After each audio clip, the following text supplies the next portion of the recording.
Tuloy-tuloy ang pag-repack at pag-dispatch ng DSWD ng mga family food packs para masigurong may sapat na supply ng ayuda ang mga lugar na apektado na nagpapatuloy na pag-aloroto ng Bulkang Kanlaon. Si Noel Talakay ng PTV sa Balitang Pambansa.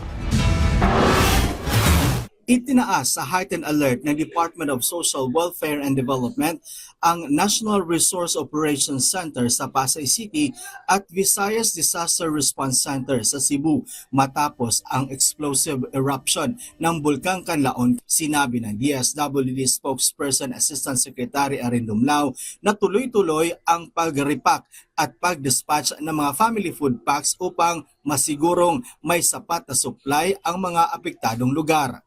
Sila ay kasalukuyan nagpapatuloy sa production at pag-dispatch para matiyak na yung mga stockpiles natin ay ma-maintain and gayon din po matiyak na kung may kakailanganin ng karagdagan ng mga stockpiles ay agad po nila itong madi-dispatch.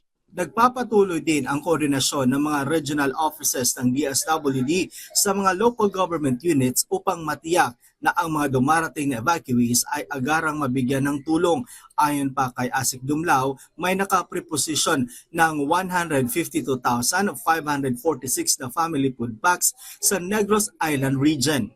Sa kasalukuyan, meron tayong 152,546 na mga family food packs na matatagpuan dito sa NIR.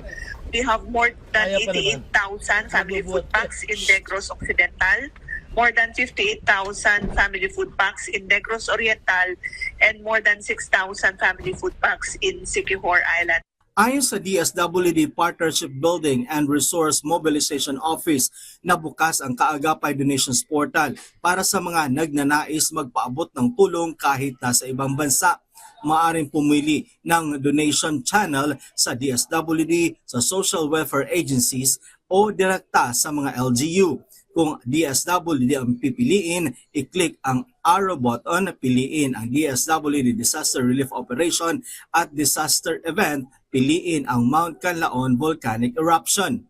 Sa mga kababayan po natin at sa mga gustong tumulong kahit hindi kababayan natin who would want to help us out in the Philippines, especially for those affected by the eruption of Mount Kanlaon, please you may access the Kaagapay Donations portal and direct your donations to whom you want to send your donations to.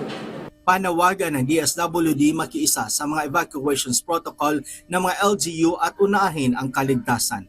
Mula sa PTV Manila, Noel Talakay, Balitang Pambansa.